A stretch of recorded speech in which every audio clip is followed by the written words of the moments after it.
இருக்கின்ற அடுத்த பேசுபொருள் வந்து ஒரு நாட்டை எவ்வாறு உருவாக்குவது. இன்றைய இந்த அரசை அமர்வினுடைய மைய மைய பேசுபொருளாகவே nation under threat, state in the making என்று நாங்கள் போட்டிருந்தோம். தேசத்தின் நெருக்கடியும் நாட்டின் மறுமலர்ச்சியும் என்று சொல்லி, அதன் அடிப்படையிலே மிக முக்கியமாக அது பற்றி ஒரு ஒரு புத்தகத்தை எழுதி கொண்டிருக்கின்ற பேராசிரியர் ப்ரொஃபசர் Qvortrup அவர்கள் ஒரு நாட்டை எவ்வாறு உருவாக்குவது, how to create a state என்ற புத்தகத்தை அவர் இப்பொழுது தயார்படுத்திக் கொண்டிருக்கின்றார். அந்த புத்தகத்தை மையப்படுத்தி தன்னுடைய அனுபவங்களை எவ்வாறு ஒரு நாட்டை உருவாக்குவது பற்றிய தன்னுடைய கருத்துரைகளை இப்பொழுது வழங்க இருக்கின்றார். அது மாதிரியான உரையாடல் களத்தை திறப்பதற்கு நியூ ஜெர்சியோடு இணைந்து கொள்கின்றோம். இப்பொழுது நீங்கள் அவரை வரவேற்றுக் கொள்ளுங்கள். நன்றி. Next we will welcome Professor Qvortrup.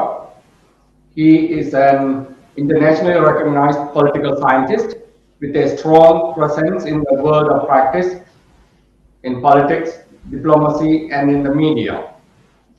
Described by the BBC as the world's leading expert on referendums, he has specialized in comparative politics. Professor Qvortrup earned his doctorate in politics from Oxford University and holds a qualification as a lawyer from the University of Law, London, having received Oxford University Press Law Prize 2012 for his research on referendums. He was awarded the BJPIR Prize by the Political Studies Association in 2013. He has written more than a dozen books on various aspects of comparative British and European politics. In addition to his academic work, Professor Qvortrup writes op-eds for The Guardian, Newsweek, El País, The Times, Foreign Policy, and the LA Times. Please join me in welcoming Professor Qvortrup. Thank you very much. That's all too kind. I feel almost... I didn't really know that I was doing all of those things, but that's all good. Another thing that wasn't mentioned there is that I have been for several years been working with your community to recognize the genocide and work about the politics of the Tamil predicament in the world. So it's a great honor to be here, and it's a great pleasure to be among friends that I've known for many years. One of the things I have been dealing with over my career, such as it is of course referendums, and in many cases referendums on independence. We just saw that short video of Bougainville, which is a country I visited before, during, and after the referendum. And I was involved in the process there, with their process, their ongoing process, which I believe will ultimately be successful in creating a new state. Now, when I was there, one of the people, it so happens to be James Tannis, who we talked about before, asked me if I could sort of provide him with guidelines as to how to create a state. A kind of sort of DIY or do-it-yourself guide for people who wanted to set up a new country. And I mulled over that for a little while, and then when we had the COVID lockdown, I put pen to paper, or rather these days, actually I did actually write most of it longhand, and I then typed it up later, and wrote a small book which is coming out next year, which is called I Want to Break Free: The Art of Creating a New State. So what I'll be talking about now is literally, well, it's not even hot off the press, because it's just about to go to press, my book on the subject. And it is particularly pertinent to the case of your struggle, because you are very much in a situation where you have, for a period of time, wanted to set up your own country, your own state, your own independent state. And what I would like to talk about in the next quarter of an hour or so, is, if you like, the mechanics of that and the strategy of that, and how you can go about that particular endeavor. When I have been traveling around the world and advising countries about how they can set up a new state. I was first involved in Somaliland, still not a recognized state, but a functioning one in any case. I've been involved in South Sudan and a number of other places. I normally say that there is a 3 to 4 stage process that you have to go through. And I would like to go through those steps. Not that every case is the same, because in most cases there are subtle differences. But there are a number of things that you have to go through. And overall, if I can just sort of lay them out for you, for those of you who are taking notes, first of all, you need to define your movement. You need to create a story, and you need to create a story that can be understood and supported overseas. Then there is the small issue of actually setting up a state, getting control over the territory and all that, though that's not necessarily a thing that you need to do. That's sort of the legal aspect. So first of all, there is the, if you like, the cultural aspect, the identity aspect, finding out who you are and how you can communicate that. And secondly, there is the legal aspect. How do you get recognition for it? When are you entitled to establish a new state? And thirdly, and perhaps most importantly, there is the aspect of getting international support for the state that you're setting up, and that is by a considerable distance the most important thing. And it's also one which I think is probably the more optimistic one, which I will come back to later. And then lastly, of course, there is to, once you have done these things, you need to then make that state successful and prosperous and all of that. I'd like to start again with the first aspect, and the first aspect is to identify what it is that you're all about. A lot of countries that are going to be established sometimes don't have a clear idea about that. First of all, in order to become a recognized international state, you need to basically capture the minds of the world, but you also need to solidify support internally. So the first thing you need to do when you are trying to establish a state is that you need to find a way of solidifying, or if you like, sort of garnering support for your people. And in a number of countries, they have been able to do that quite effectively by using all sorts of arts. For example, if we go back to the 19th century, most people probably forget that states like Germany and Italy did not exist 200 years ago. They were created artificially by people who had the same aspiration as you have now. And in that process, the Italians, or those people who wanted to create Italy and those people who wanted to create Germany, later on the people who wanted to create Finland, enlisted the support of some of the most illustrious artists in their community. Some of you, if you're a little bit highbrow, I can't myself say that I am that, might like a composer called Verdi. He's got Aida and all these other operas that we now think of as highbrow. But back in the day, those were actually propaganda songs. Aida, which is this famous opera, is actually a rallying call to appeal to the heart of the Italians. And it is important that you do that. You might also know a composer called Wagner in Germany, not necessarily music that I myself understand very much, but he was very instrumental in creating that feeling of being German at that time. So what new states need to do is they need to do the same.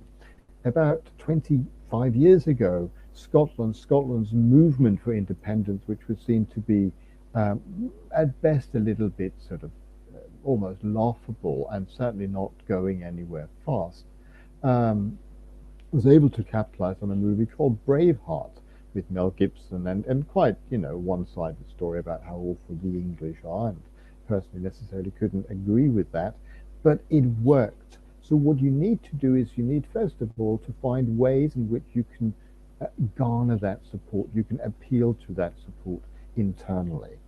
But it is equally important that you are able to appeal to the heartstrings of people abroad. James Tannis, my good friend, who we've mentioned before, said to me when I was in Bougainville, the problem for us is that we're not on CNN.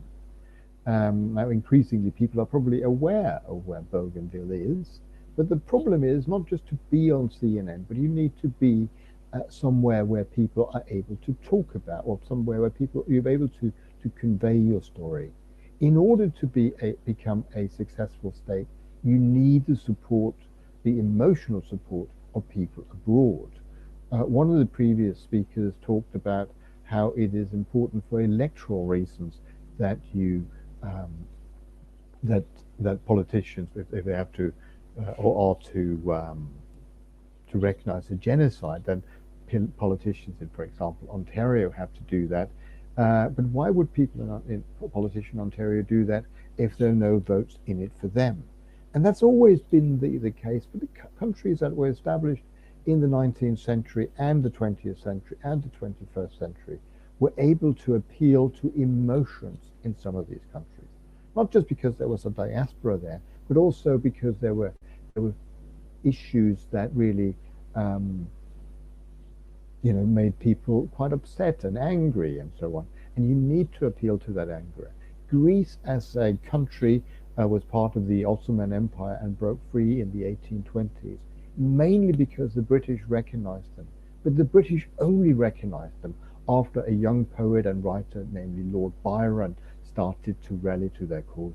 That particular advocacy led to George Canning, the foreign minister, to take up the cause of the Greeks and then push for that through. Now you might say, well, that's a very long time ago, and indeed it is. But we need to look at more recent examples as well. We could take the example of Kosovo. Kosovo declared its independence from Serbia in the early 1990s, and nobody took notice. It was only after Kosovo's plight was revealed or open to see to everyone that the Western powers swung behind Kosovo and eventually acknowledged their existence and recognized them in the in 2008. I should be precise there. Now, if you look at creating a new state, then there's also the legal matter. And legally speaking, you can only be recognized if you got control over the territory. Now, a lot of these legal rules are there, and you will learn about them in law school, as some of us might have done if we are lawyers. And we'd also know that they are quite sort of strict. Generally speaking, you can only be recognized if you control over the territory and if there is a defined territory. But when you look at the politics of creating new states, then there are quite a number of states that, new states at that have not got any control over the territory. If we take some of the newest states, then for example, Kosovo, which I mentioned before, did not have control over their territory when they were recognized or when they were supported by the Western powers. And East Timor also did not have control over their state in 1999 when they were recognized by the international community. Now, in the cases of both Kosovo and East Timor, you had countries that had a large diaspora, countries had suffered what amounted perhaps to genocide, perhaps not in the same degree as the Tamils have, and they were seen a little bit as no hopers. They did not have control over the territory, and therefore they did not have a right. Why was it then, and what are the lessons you can then learn from the cases of Kosovo and East Timor? Well, the lesson you can learn, first of all, is that some of these countries were only supported by the great powers once it became apparent that it was in the interest of the great powers to do so. In order to become an independent state, that is like the most important thing, you need to have powerful friends. And you need to show that those powerful friends' enemies are also your enemies. Kautilya, who's probably not pronouncing that correctly, was an Indian political theorist who lived 300 years BC. And this particular writer wrote a famous line, "Your enemy's enemy is your friend." The best way of creating a new state is to show that your enemy's enemy is a great is also the enemy of a great power. The Kosovars were able to show through their actions and also to appeal to other things that Serbia was their enemy. The fact that Serbia was then also receiving grants from Russia, which of course was the enemy of the West, did not endear them to them. So if we take a hypothetical state, and I'm sure you can think about which one it is, a state that basically survives on money from or loans from China, then that particular state is not America or Britain or France's friend. So in the case of Kosovo, Kosovo was the friend of the West because their enemy, Serbia, was receiving money from Russia. So you need to be in a similar position yourself. In the late 1990s, there was some belief in the West, wrongly turned out, that Russia was becoming more democratic. It turned out not to be the case. And with Serbia continued to get money from Russia, they therefore, by default, became the enemy of the West. And the Kosovars, the people in Kosovo, the government in Kosovo, were able to play on that. What the government in Kosovo, the independence movement in Kosovo, was also able to show was that there was a strategic interest. One of the things that happened immediately after the war was the Americans built a base there, and they have minerals that the West are interested in. So in order to create a new state, you need to identify, you need to spell out and communicate to the great powers that your enemy is also their enemy, and also their enemy because they are in cahoots with an even greater enemy. That might sound a little bit complicated, but when you think about the example of Serbia getting money from Russia, therefore they were not the West's friends, therefore Kosovo was the friend of the West, then you have the perfect way of solving that. Little bit the same was the case with East Timor. The Australians had an interest in being friends with Indonesia because they thought they were more likely to get access to some of the seabed around East Timor. When it then became clear that a new government in East Timor would be just as likely to negotiate with the Australians, in fact, more likely to give them a better deal, then the Australians changed side away from Indonesia, which was a bigger player and difficult to play with. And Indonesia was weak, and that also helped. So when Indonesia was not necessarily willing to do a deal, then the Australians realized that the East Timorese were more likely to do an economic deal with them. So there was also economic interest. So the basic thing that you have to think about when you create a new state are the following things, and then I'll stop. First of all, you need to create a movement, and that movement, that story, that narrative has to be understood, especially by the great powers, the Western powers. No state has been recognized unless it has the support of the three Western powers on the UN Security Council. And you get that support by showing that your enemy is also their enemy. You get that by showing that your territory, your new state, is likely to have strategic interest to them and would be happy to do an economic deal with them. Now, the thing that you might say here is that it might take a while. Creating a new state on average takes about 50 years from you sort of start the movement till you actually have an independent state. A lot of people would think that's a very long time, but in the scheme of things, it's probably worth waiting for. And if you look at a number of countries that were considered to be no-hopers, where there was only a diaspora and very little chance that these countries would ever become successful, ever become independent, such as Armenia, such as East Timor, then in a way you have to think again. Yes, those countries were no-hopers. There was a lot of angst and fear and frustration in those particular countries. But these countries are now established independent states. And if you follow this logic, and if you have faith, if you believe in what you have, and if you have, above all, the contact and the diplomatic skill to convince the great powers, then I think it will not be that long before we can talk about a Tamil state in their homeland. Thank you very much for inviting me to the conference.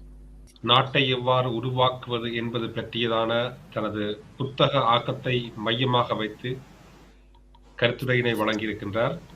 இதேவேளை இதனை தமிழாக்கம் செய்வதற்கு இப்பொழுது நாங்கள் ஐயா தனிக்குமார் சீரன் அவர்களை அழைக்க இருக்கின்றோம்.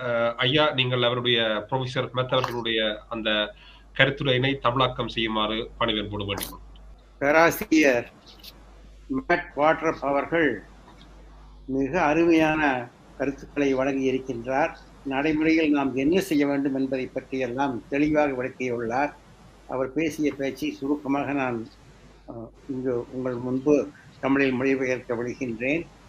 இது நாம் செய்ய வேண்டியது 4 முக்கியமான ஸ்டெப்புகள் என்று சொல்கின்றார். ஒன்று, நம்ம யார் என்பதை பற்றி நாம் தெளிவாக ஒரு வரையறையோடு எடுத்து சொல்ல வேண்டும். இரண்டாவது, சட்ட நிகழ்ச்சிகள். மூன்றாவது, உலகத்தினுடைய ஆதரவு. நான்காவது, நாம் ஒன்றாக இணைந்து உள்நாட்டில் இருப்பவர்களும் வெளிநாட்டில் இருப்பவர்களும் செய்ய வேண்டிய 4. இந்த 4ஐ பற்றியும் சுருக்கமாக நாம் பார்ப்போம்.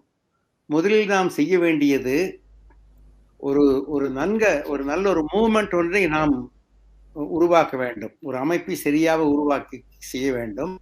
உலகத்தினுடைய கவன ஈர்ப்பை நாம் ஈர்க்க வேண்டும். அதற்கு எப்படி செய்வது? ஜெர்மனி, இத்தாலி ஆகியவையெல்லாம் முதலில் இல்லை. ஆனால் மக்களினுடைய அந்த உணர்வுகளுக்கு அவர்கள் நாம் தமிழர்கள் என்று உணர வேண்டும். நாம் தமிழர்கள், நமக்கு இந்த நாடு ஒன்று வேண்டும் என்ற அந்த கருத்தாக்கத்தை முதலில் எல்லோரும், தமிழர்கள் அனைவரும் நன்றாக உள்வாங்கிக் கொண்டு செயலாற்ற வேண்டும். அவர் சில உதாரணங்களை எல்லாம் கொடுத்திருக்கின்றார். முதலில் ஜெர்மனி, இத்தாலி ஆகியவெல்லாம் ஒரு நாடாக இல்லை. பின்பு அங்கு நாம் இத்தாலியர்கள், நாம் ஜெர்மானியர்கள் என்ற உணர்வை ஏற்படுத்தி அப்படித்தான் அவர்கள் எல்லாம் நாட்டை உற்பத்தி செய்தார்கள். 25 ஆண்டுகளுக்கு முன்பு ஸ்காட்லாந்து தனிநாடுங்கிறது வெறும் வாயளவில் மட்டும்தான் இருந்தது. அதற்கு பின்பு அந்த பிரேவ் ஹார்ட் என்ற அந்த ஒரு திரைப்படம் வெளியே வந்தது. அதற்கு பின்பு அவர்கள் அதை முன்னெடுத்து சென்று இன்று அவர்கள் ஒரு பெரும் இயக்கமாக கொண்டு வந்திருக்கின்றார்கள். ஆகவே நாம் முக்கியமாக செய்ய வேண்டியது, நாம் உணர்வு பூர்வமாக நாம் ஒரு இனம், நாம் ஒரு தமிழர்கள், நமக்கு ஒரு நாடு வேண்டும் என்ற அந்த ஒரு உணர்வை நாம் எல்லோரும் கொண்டு வர வேண்டும். அது முதல். இரண்டாவது, சட்டபூர்வமாக அதை எப்படி செய்வது என்பதை பற்றி அவர் விளக்கி சொல்கின்றார். முதலில் கோசவோ ஆகட்டும் அல்லது ஈஸ்ட் டைமோர் ஆகட்டும், அவர்களுக்கு என்று நாடு கிடையாது. இன்றைக்கு தமிழர்களுக்கு எப்படி நாடு இல்லையோ அதே போல் அவர்களும் நாடு இல்லாமல் தான் இருந்தார்கள் முதலில். இருந்தாலும் அவர்கள் இப்பொழுது அவர்களுக்கு நாடு உண்டாகியிருக்கிறது. அதற்கு நாம் செய்ய வேண்டியது, உலகில் உள்ள முக்கியமான அரசுகள், வல்லரசுகளினுடைய உதவி நமக்கு வேண்டும். Enemy is your friend. உன்னுடைய விரோதிக்கு விரோதி நண்பன் என்று சொல்வார்கள். ஆகவே அவர்கள் முதலில் கோசவோவை உதாரணமாக சொன்னார். அவர் கோசவோவுக்கு ரஷ்யா உதவி செய்தது. மேல் நாடுகளுக்கு ரஷ்யாவை பிடிக்கவில்லை.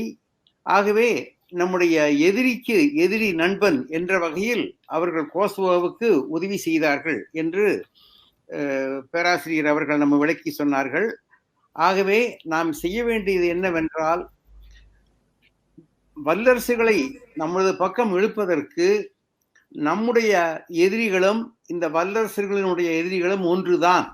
ஆகவே நீங்கள் எங்களுக்கு உதவி செய்வது உங்களுக்கு நல்லது என்பதை நாம் அவர்களுக்கு காட்டுவதற்கு அதுதான் வழி. அப்படித்தான் முதலில் ஆஸ்திரேலியா ஈஸ்ட் திமோருக்கு உதவி செய்வதற்கு காரணம் இந்தோனேசியாவுக்கு எதிராக செய்ய வேண்டும் என்பதற்காகத்தான் அவர்கள் ஈஸ்ட் திமோரை ஆதரித்தார்கள். இது சட்டம், இது இன்டர்நேஷனல் சப்போர்ட் வாங்குவதற்கு இதுதான் வழி. 4வது, நாம் தமிழர்கள் அனைவரும் ஒன்றிணைந்து, உள்நாட்டில் இருப்பவர்களும் வெளிநாட்டில் இருப்பவர்களும் நாம் ஒன்றிணைந்து பாடுபட்டால் உறுதியாக தமிழீழத்தை நாம் அடைவோம். நன்றி, வணக்கம்.